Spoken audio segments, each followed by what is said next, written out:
जीवन में दो चीज़ों की बड़ी सख्त ज़रूरत है। पहली, अमीरों को यह पता चलना चाहिए कि गरीब लोग कैसी ज़िंदगी जीते हैं, और दूसरी, गरीबों को यह पता चलना चाहिए कि अमीर लोग कैसी ज़िंदगी जीते हैं। सो हेलो फ्रेंड, आप सभी का स्वागत है आपके अपने चैनल पर बुक्स बिलीवर पर। सो आज हम देखने वाले कॉपी कैट मार्केटिंग 101, जिस बुक समरी में बताया गया है कि ज़्यादातर औद्योगिक देशों में 90% 95% काम करने वाले लोग कर्मचारी हैं और उनकी एनुअल इनकम $40,000 से कम है, और वो ईयर में $2,000 ही बचा पाते हैं, उससे भी कम बचा पाते हैं। ज़्यादातर लोगों को ये आंकड़े काफ़ी आकर्षण लगते होंगे, ख़ासतौर पर $40,000 से कम इनकम वाले लोगों को। मगर रियलिटी यह है कि दुनिया के 90% 95% लोग तेज़ी से आगे नहीं बढ़ पा रहे। वो तो बस जैसे तैसे घिस कर चल रहे हैं। आपका अंजाम क्या होगा? क्या आप ऐसे आर्थिक दरवाज़ों को खोल रहे हैं जो आपको 95% लोगों में पहुंचा दें, या फिर आप ऐसे दरवाजे खोल रहे हैं जो आपकी आर्थिक स्वतंत्रता और दौलत की ओर ले जाएं, जैसा कि सिर्फ 5% लोगों के मामले में होता है। ज़्यादातर लोग 95% लोगों में शामिल इसलिए होते हैं क्योंकि वो गलत लोगों की नकल करते हैं, जो सीमित सैलरी और ज़िंदगी में डिप्रेशन और पराधीनता की ओर ले जाते हैं। यदि आप 5% लोगों में शामिल होना चाहते हैं तो यह बुक समरी आपको ज़रूर सुननी चाहिए। इस बुक समरी में हम कैसे बताएंगे कि कॉपी कैट मार्केटिंग के 101 जो लिखी गई बॉर के हेड्स के द्वारा, और इससे हम जानेंगे कि आर्थिक स्वतंत्रता और जीवन के रहस्य के बारे में, और किसकी नकल की जाए उसके बारे में। हम नकलचियों की दुनिया में रहते हैं। बच्चे कभी बूढ़ों की बात सुनने में माहिर नहीं होते, लेकिन वे उनकी नकल करने में कभी नहीं चूकते। हम में से हर एक को खास गुणों से योग्यता का गिफ्ट मिला है, जिनकी बदौलत हम यूनिक बनते हैं। लेकिन हम में से हर एक व्यक्ति एक चीज़ में बड़ा माहिर होता है, वह चीज़ है नकल। नकल के क्षेत्र में हम में प्रतिभा कूट कूट कर भरी होती। हम कॉपी कैट नकल करने में जीनियस होते हैं। नकल करने के मामले में हम सभी बहुत अच्छे होते हैं, चाहे हम कहीं भी रहते हो, हमारी योग्यता कितनी भी हो। नकल उसी दिन से शुरू होती है जिस दिन हम पैदा होते हैं। हम भाषा, हमारा खान पीन, हमारा हेयर स्टाइल, हमारे चाल ढाल और कपड़े पहनने की शैली, हर चीज़ की नकल करते हैं। जब हम नकल करने में इतने माहिर हैं तो हम दौलत बनाने की नकल क्यों नहीं करते? इसके क्यों तरीके नहीं ढूंढ पाए? पैसा कमाने के क्षेत्र में हम नकल ही करते हैं। हजारों साल तक किसान के बेटे अपने पिता की नकल करके किसान बने, मोचियों के बेटे मोची बने। इसी कारण हमारे बहुत से सरेआम व्यवसायों के नाम पर, जैसे फार्मर, स्मिथ, कारपेंटर, ट्रॉलर वगैरह। औद्योगिक क्रांति के बाद फार्मर, स्मिथ, कारपेंटर और टेलर जैसे सरनेम वाले लाखों बच्चे पुश्तैनी व्यवसाय छोड़कर वो काम की एक नई अवधारणा नौकरी की नकल करने शहर आ गए। जिंदगी की लगभग हर चीज़ की तरह की नकल का भी एक बुरा पहलू होता है। हम किसी चीज़ की नकल करते हैं, इसका यह मतलब नहीं होता कि वह अच्छी है या कार्यकुशल है या उपयोगी है। दुर्भाग्य से अक्सर सोचने के आलस की वजह से हम नकल का बहाना बना लेते हैं। ठीक यही होता है अगर नौकरी करने से पहले हम अच्छी तरह सोच विचार ना कर लें कि हमने नौकरी के विकल्प क्यों चुना। ऑथर के हिसाब से ज़्यादातर लोगों को यह मानना होता है कि नौकरी करना ही दौलत बनाने का सबसे अच्छा तरीका है, लेकिन सच्चाई कुछ और है। दरअसल नौकरी की सच्ची दौलत नहीं बनती। नौकरी में तो सिर्फ टेम्पररी इनकम मिलती है, जो दोनों ज़मीन और आसमान का फ़र्क होता है। ऑथर को लगता है कि अगर लोग जैसे तैसे ज़िंदगी गुजारने की बजाय वाकई तरक्की करना चाहते हैं, वो उन्हें अपनी गलत मान्यताओं या मिसकंसेप्शन से बाहर निकलना हो, और दौलत बनाने के लिए एक दूसरे के प्रति अपने दिमाग को खोलना होगा। 95% लोग यानी नौकरी वाले लोग जहाँ से शुरू करते हैं, वापस लौटकर उसी जगह पर आ जाते हैं जहाँ से उन्होंने शुरू किया था। बहरहाल मुझे यकीन है कि अगर आप परिणाम पाने वाले और 5% लोगों में शामिल होने के बारे में वाकई गंभीर हैं, तो उन दरवाज़ों को खोलना होगा जो दौलत बनाने की ओर ले जाते हैं। सच्ची दौलत क्या है? अगर आपको लोगों को बताना पड़े कि आप अमीर हैं तो आप नहीं हैं। दौलत का मतलब अलग अलग लोगों में से अलग अलग होता है। दौलत का मतलब यह नहीं कि हम मनचाही चीज़ें खरीद सकें, हालांकि यह फ़ायदा भी कुछ कम नहीं है। सच्ची दौलत का मतलब होता है पूरी स्वतंत्रता। ऑथर के हिसाब से दौलत का मतलब होता है इतना पैसा, इतना समय होना ताकि आप जो चाहें जब चाहें कर सकें। ज़्यादातर लोग सोचते हैं कि सच्ची दौलत का मतलब होता है ढेर सारा पैसा जिससे आप भौतिक वस्तुएं खरीद सकें। बहरहाल सबसे समझदार लोग समझते हैं कि सच्ची दौलत का मतलब होता है ज़्यादा चीज़ें खरीदने में सक्षम ही नहीं होना। इसका असली मतलब होता है अपनी मनचाही चीज़ों के बारे में ज़्यादा समय होना। इस बारे में सोचें, जब आप बुढ़ापे में किसी नर्सिंग होम के सामने वाले पोर्च में बैठकर अपनी गुजारी हुई है ज़िंदगी के बारे में सोचेंगे तो आपको किस बात का ज़्यादा अफसोस होगा? ज़्यादा महंगा घर खरीद पाने का या अपने बच्चों के बचपन के साथ उनके वक्त गुजार पाने का? आपको किस बात का ज़्यादा अफसोस होगा कि ऑफिस में प्रमोशन पाने का या 24 घंटों के काम ना करने का, या फिर अपने माता पिता और दोस्तों के साथ समय ज़्यादा बिता पाने का, या फिर उन्हें ज़रूरत थी जब आपकी ज़रूरत थी? समय हमारी सबसे कीमती कीमत है। इसका मोल सोने चांदी से बहुत ज़्यादा है, क्योंकि एक बार जब यह चला जाता है तो आप इसे दोबारा कभी नहीं पा सकते। क्या आप ऐसे मेहनती डॉक्टरों या वकीलों को जानते हैं जो साल भर में $150 $150,000 ज़्यादा कमाते लेकिन फिर भी वो खुश नहीं है? क्या वो सच्ची दौलत बना रहे हैं? दौलत की डिफिनीशन के हिसाब से आंसर है नहीं। इनकम कमाने का जाल कुछ इस तरह होता है कि आप अपना समय देकर उसके बदले में डॉलर कमा रहे हैं। इसका मतलब यह है कि आपको पैसे तब तक मिलेंगे जब तक कि आप खुद काम ना करें। आमदनी कमाने वाले सिस्टम में 10 घंटों के काम के बदले 10 घंटों की ही सैलरी मिलती है। दुर्भाग्य से इनकम कमाने की चक्की अंतहीन होती है, जिसे लगातार पीसना पड़ता है। इसलिए ऑथर इनकम कमाने के पैसे के बदले समय की अचाल कहते हैं। सबसे बुरी बात यह है कि जब चक्की रुक जाती है तो इनकम भी रुक जाती है। इसका मतलब यह है कि जो कर्मचारी बीमार हो जाते हैं या घायल हो जाते हैं या बर्नआउट से पीड़ित हो जाते हैं तब उनकी इनकम जीरो हो जाती है। सौभाग्य से शॉर्ट टर्म इनकम के अलावा दूसरी तरह की इनकम भी होती है। इसे रेडिएशन अपशिष्ट इनकम कहते हैं। शॉर्ट टर्म के इनकम के अपोजिट रेडिएशनल इनकम तब भी पैसे कमाती जब आप काम पर नहीं जानते। रेडिएशनल इनकम पैसे के बदले समय का शिकार नहीं होती, क्योंकि यह पैसे समय की अदला बदली पर डिपेंड नहीं होते। इस एग्जाम्पल को समझते हैं। रेडिएशनल इनकम कमाई कैसे जाती है? एक व्यक्ति जो अपने समृद्धि कैरियर में लास्ट 40 ईयर से अपनी कुल इनकम का 10% बचाया और समझदारी से उसका निवेश किया। अब वो रिटायर हो चुके हैं, लेकिन आज उनके पास $1.5 मिलियन म्यूचुअल फंड में निवेशित है, जो हर साल 10% कमा रहे हैं। इससे उनकी रेडिएशनल इनकम बढ़ रही है। हालांकि उनकी इनकम बहुत अच्छे डॉक्टरों वकीलों के समान है, लेकिन इसे कमाने के तरीके में बहुत फ़र्क है। आप बताइए कि आपकी कौन सी आमदनी पाना चाहेंगे, शॉर्ट टाइम इनकम या रेडिएशनल इनकम? मेहरबानी करके आप समझ लें कि ऑथर नौकरियों को बुरा नहीं कह रहे हैं, वे तो नौकरी से मिलने वाले परिणामों को बुरा कह रहे हैं। अगर नौकरी करने की सच्ची दौलत बनती होती तो सबसे पहले हम सबको नौकरी की राह में चलने की सलाह देते, लेकिन ऐसा नहीं होता। इसी कारण कठोर और कटु सच्चाई है कि आप आमदनी कमाने वाले सिस्टम की नकल करके कभी सच्ची दौलत नहीं बना पाएंगे, क्योंकि यह सामान्य वृद्धि के पर आधारित है। सच्ची दौलत बनाने का सिस्टम लेवरेज ग्रोथ पर आधारित है, जिसके बारे में हम इस पोस्ट में आगे बताएंगे। समान वृद्धि के पैसे के बदले समय देना। सारा दिन काम करो, घर पर जाओ, बस तुम मरते हो तो स्वर्ग नहीं जाते हो।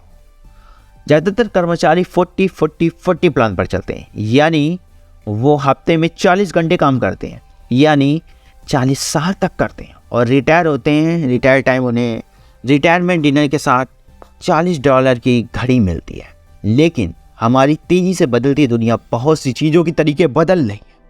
40-40-40 प्लान का पुराना हो गया।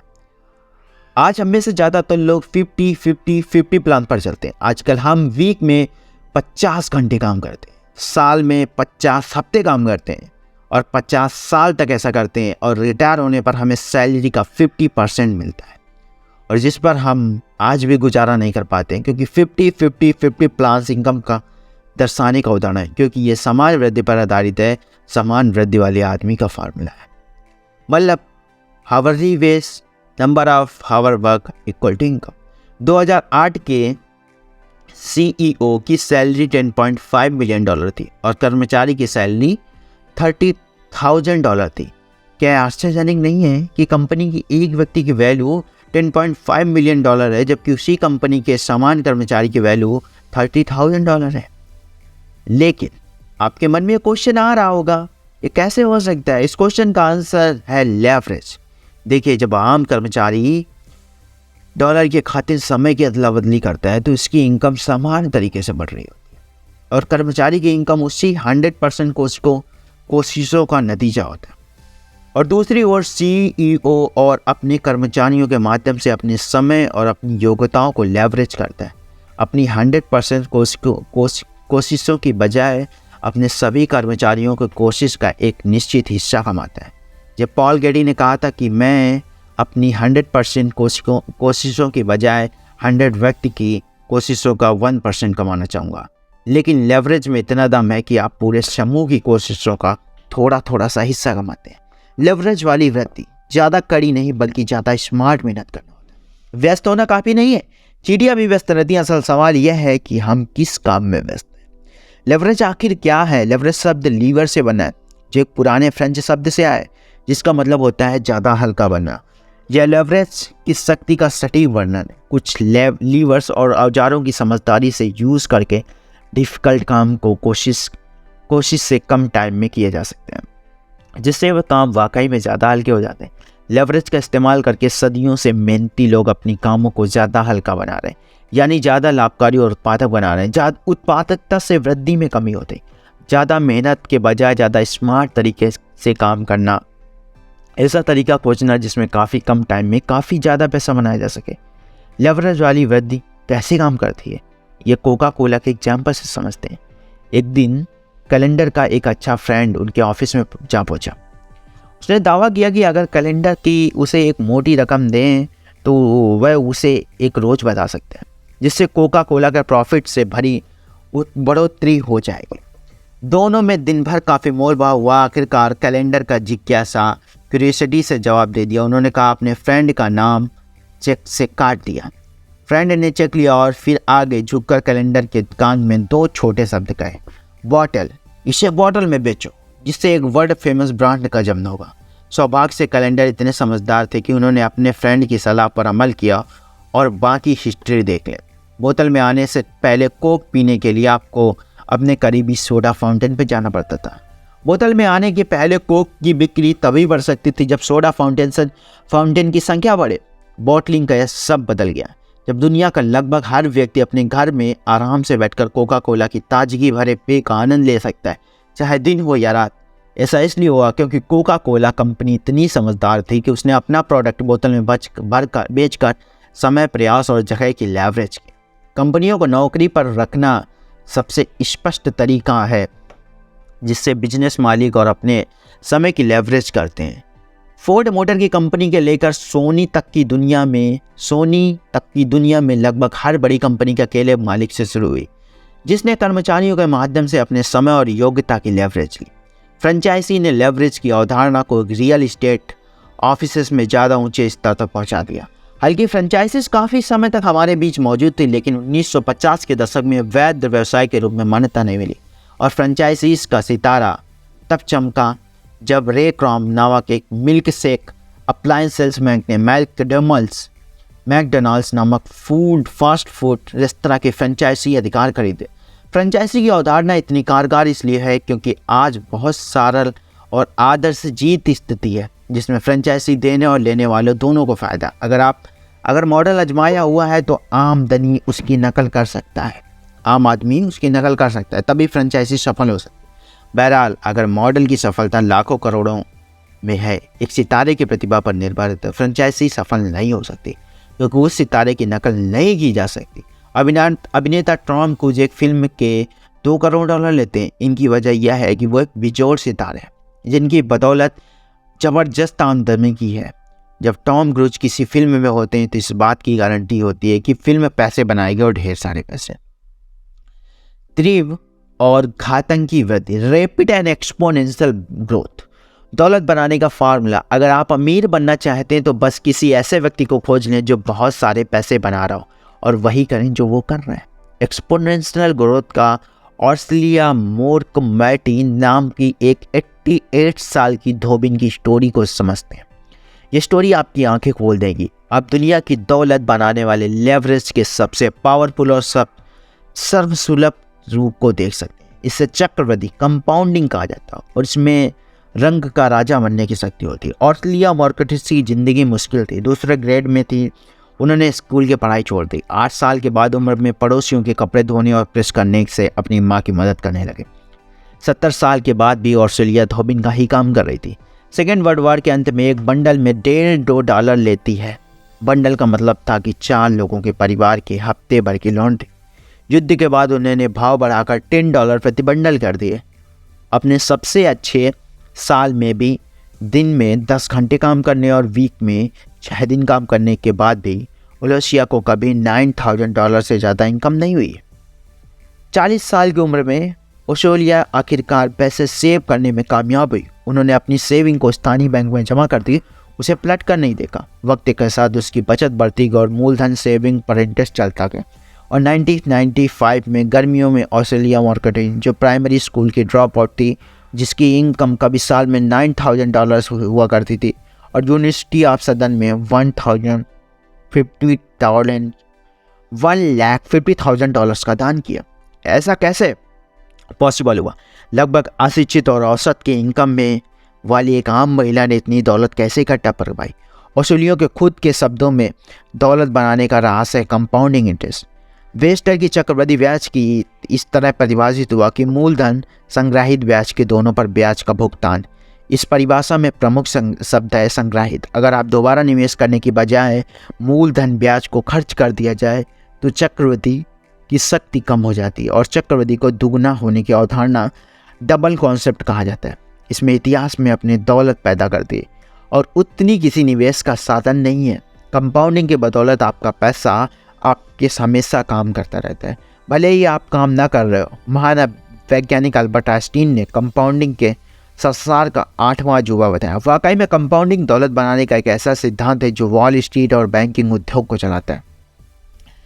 तीव्रघाती वृद्धि में ज़बरदस्त शक्ति के ज़्यादा अच्छी तरीके से समझने के लिए 72 के नियम को दोगुनी करने की अवधारणा पर नज़र डालते हैं। इसका तरीका है कि निवेशित राशि को कितने साल में दोगुनी होगी यह पता लगाने के लिए सबसे पहले वार्षिक ब्याज दर का मामला करें, फिर 72 में से ब्याज को भाग देते हैं। जवाब में आने वाली संख्या बताती है कि कितने साल में आपका पैसा दुगना हो जाएगा। मिसाल के तौर पर मान लें कि आपने $10,000 की राशि शेयर में लगाई, जिससे आपको 10% का सालाना लाभ होता है और पिछले 50 सालों से शेयर बाजार में है लगभग 10%। तो 72 के नियम से $10,000 मूल निवेश और उसका 72 डिवाइडेड बाई 10 7.2 ईयर्स। चक्रवृद्धि की तीव्र घातंकी वृद्धि से शक्ति का आदर्श मिसाल देखना चाहेंगे। यह है दुनिया का सबसे अमीर व्यक्तियों में से वॉरेन बफेट, जिसने स्थापित किया इन्वेस्टमेंट फंड। अगर आप बफेट द्वारा 1956 में स्थापित बार्कशायर हाथवे फंड में $10,000 का निवेश करते और साल दर साल बाद डिविडेंड का दोबारा निवेश करते तो आज आपका निवेश $8 करोड़ हो जाता। असंभव लगता है ना? सिर्फ $10,000 करके 8 करोड़ की रकम। मैं चक्रवृद्धि और आम आदमी की लेवरेज कहता हूँ। यह ओलेसिया मार्केटिंग उसकी आदर्श मिसाल है, जिसके पॉइंट लेवरेज की बातें बताई है। उसने बताया कि अगर स्वर्ग में बना जोड़ा, अगर आपने आसमान में महल बनाए हैं तो इसका मतलब यह नहीं कि आप काम निरर्थक है। महल तो वही होने चाहिए जब आप बस उसकी नींव रख दें। सो सिनर्जी इसकी इस कहानी से समझते हैं कि ऑस्टिन हावी नामक संकल्पवान अप्रवासी विश्व को लेकर पेपर थिन में फाइनेंशियल वेफर्स को बेचने की कोशिश करता है। आइसक्रीम कौन सा सिनर्जी अवधारणा नेटवर्क मार्केटिंग सर्वोच्च कॉपी कैट सिस्टम है। मैंने हमेशा महसूस किया है कि मुझे आविष्कार नहीं, सिर्फ अच्छा नकलची बनना चाहिए, क्योंकि डुप्लीकेट या नकल फ्रेंचाइजी की सफलता ही कुंजी है। कंपाउंडिंग के जरिए रैपिड एक्सपोनेंशियल ग्रोथ की ही दौलत बनाने का समय और सिद्ध तरीका है। इसलिए ऑथर नेटवर्क मार्केटिंग की सर्वोच्च सिनर्जी और फ्रेंचाइजीज के पहलुओं के बारे में रैपिड एक्सपोनेंशियल ग्रोथ की अवधारणा को सबसे पहले साथ मिलाते थे।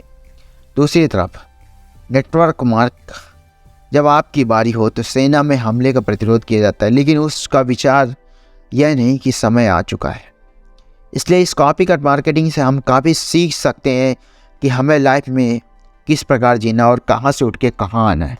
सो I hope this video would be very inspiring और इंटरेस्टिंग फॉर यू, क्योंकि कॉपी कट मार्केटिंग में बस आपको भूख प्यास होनी चाहिए कुछ करने की, कुछ कर गुजर जाने। तो आई होप इस वीडियो से आपने काफ़ी कुछ समझा होगा और आपको ये वीडियो बहुत ही अच्छी और इंटरेस्टिंग और इंस्पायरिंग लगी होगी। सो सी यू सून, साइनिंग ऑफ।